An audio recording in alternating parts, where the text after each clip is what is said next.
В този видеоклип ще покажем откъде се сменя видеото на начална страница. Ето, в случая този клип вече не съществува и желаем да го сменим с друг. Влизаме в административния панел на настройки.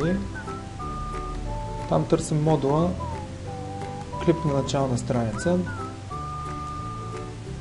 В този модул, когато го зареди, виждаме, че първо е изписано заглавието. Можем да добавим текст или ключови думи.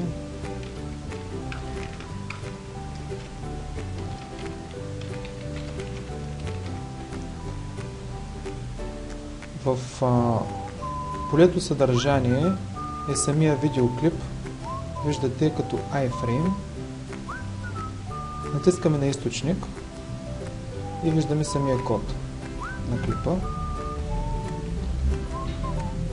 От YouTube, след като сме качили нашия клип в сайта за видеосподеляне или сме избрали на друг потребител видеоклип, който искаме да вградим, натискаме на бутона споделяне, след което вграждане.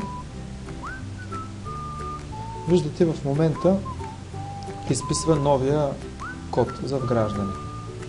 Връщаме се в уебсайта, за да видим какъв размер е необходимо да вградим. Височина 315.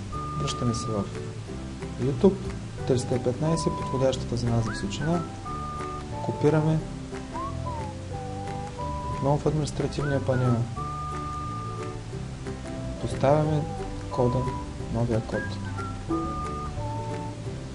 В източник, забележете, това го поставя като чист код. Като върнем, отново го визуализира като iframe. За да съхраним информацията, натискаме бутона запазване.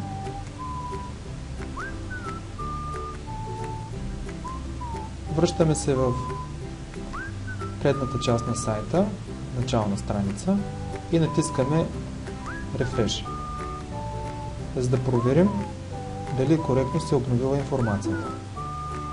Ето, това е новият видеоклип.